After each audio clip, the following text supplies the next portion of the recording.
29/6/70। ओम शांति।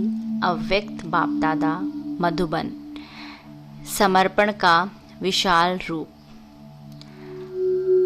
आप सभी अपने चारों मूर्त को जानते हो।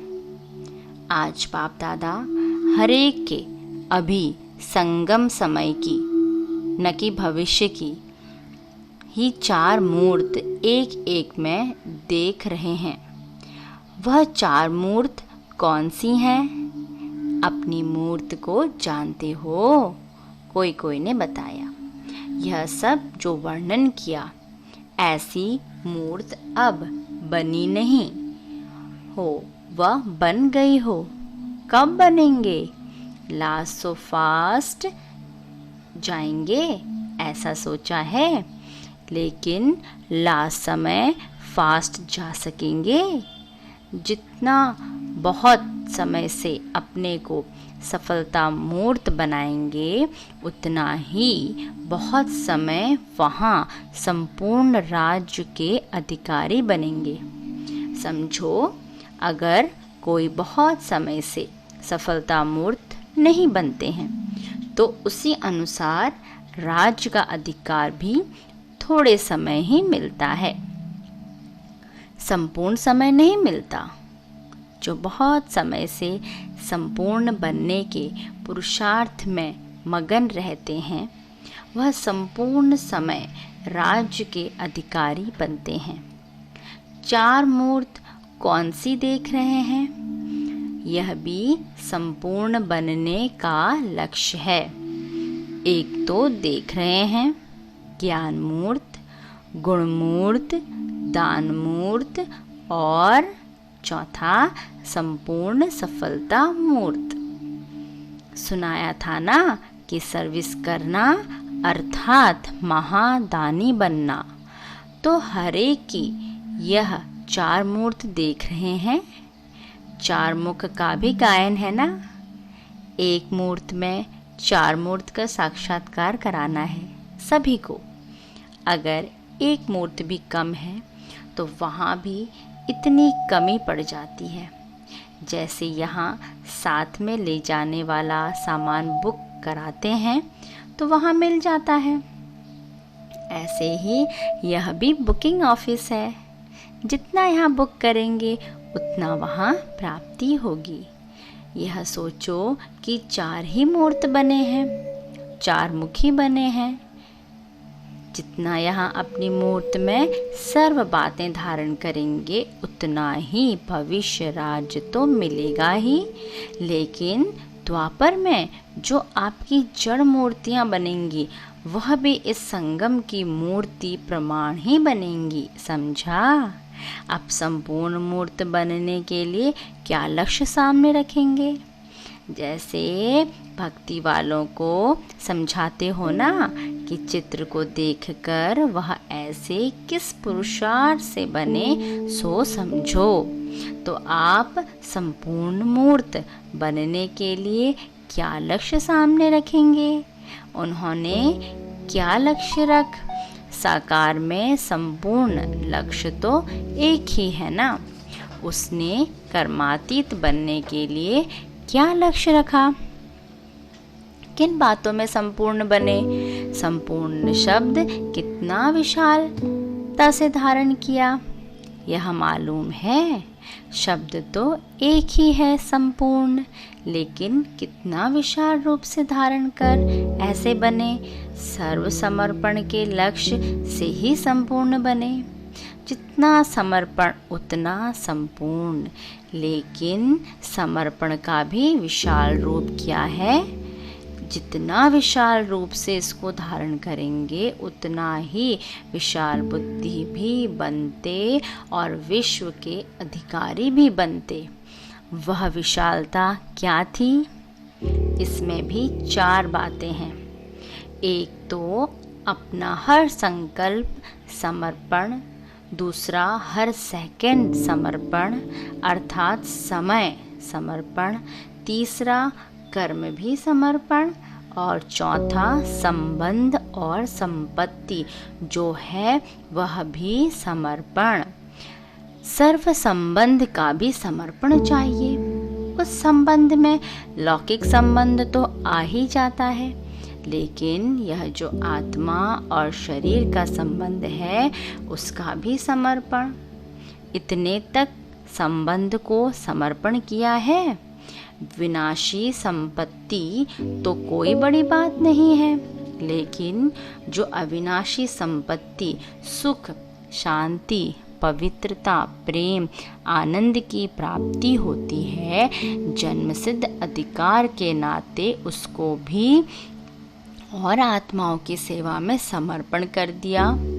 बच्चों की शांति में समय की शांति समझी, तो आत्माओं को शांति देने में ही अपनी शांति समझे।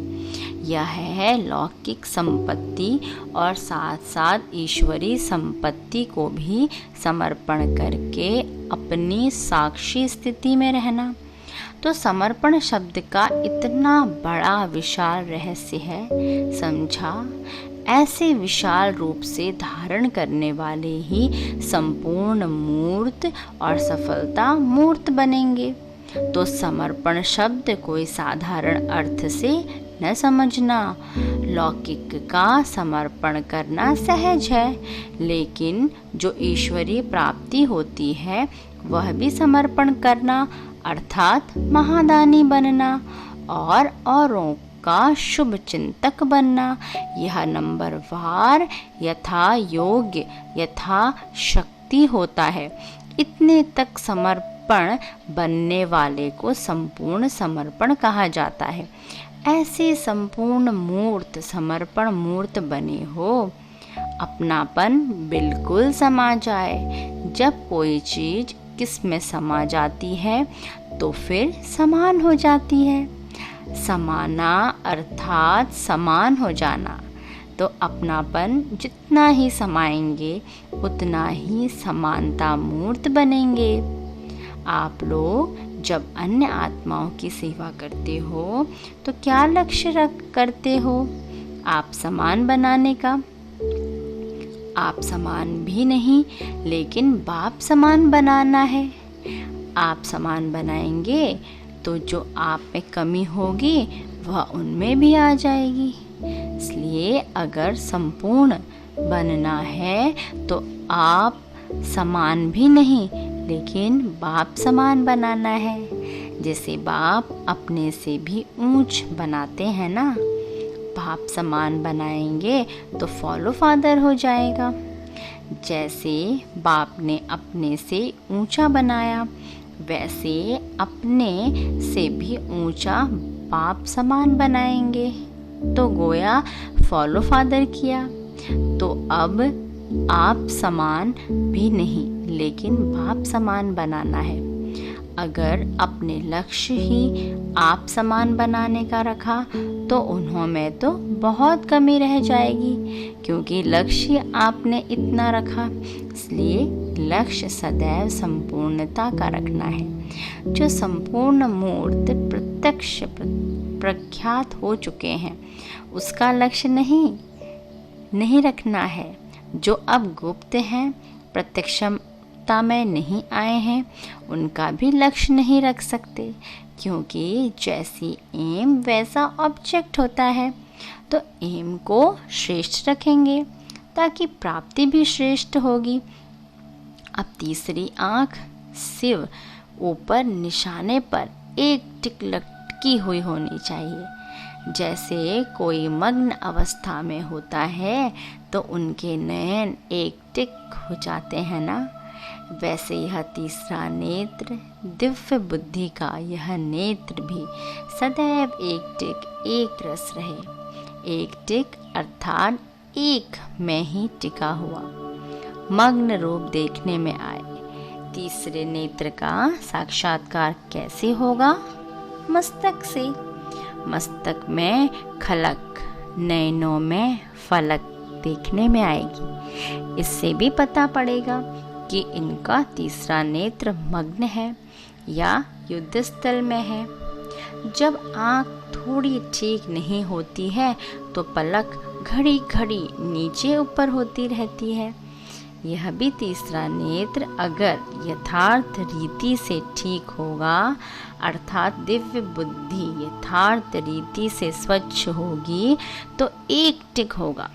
आँख में कोई किचड़ा आदि पड़ जाता है तो क्या होता है? पलकें हिलने लगती हैं। किचड़े की निशानी है हिलना, अर्थात यथार्थ तंदुरुस्ती की निशानी है स्थिर हो जाना। वैसे यह तीसरा नेत्र सदैव एक टिक हो।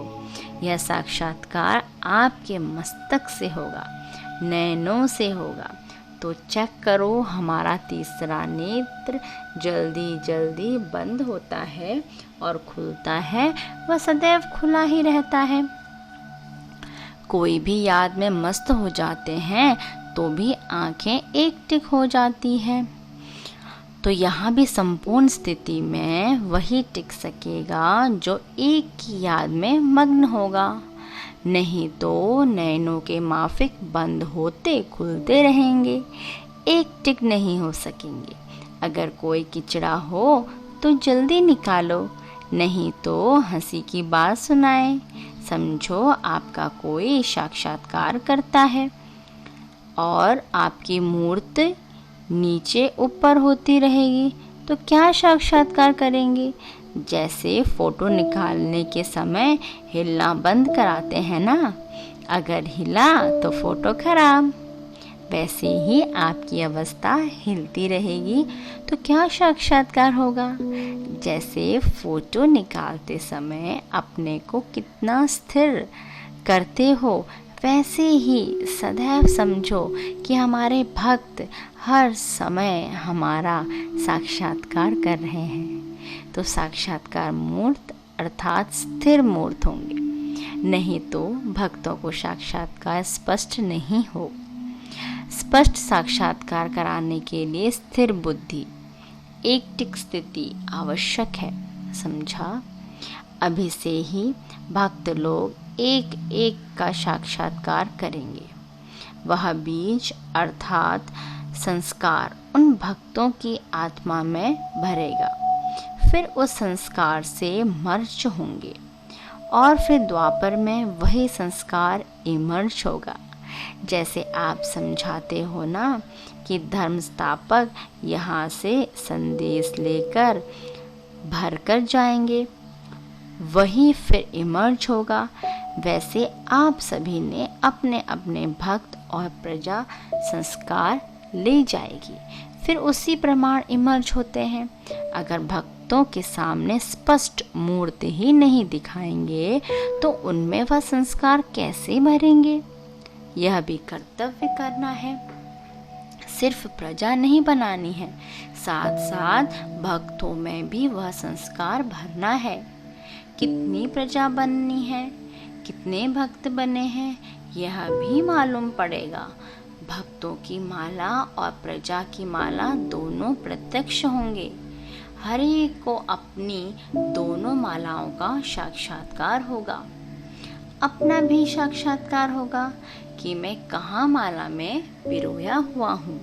यह भी एक गुप्त रहस्य है कि किन्हों के भक्त ज़्यादा होते, किन्हों की प्रजा जास्ती बनती। जैसे कोई राजधानी बड़ी होते, जैसी कोई राजधानी कम होती परंतु संपत्ति ज़्यादा होती। यह भी गुप्त रहस्य है जो कभी खोलेंगे। अभी तो लक्ष्य रखो प्रजा बनाने का। भक्त तो लास्ट में मिनट मोटर के समान बनेंगे। यहाँ भी भक्त वंदना करेंगे, पूजा नहीं।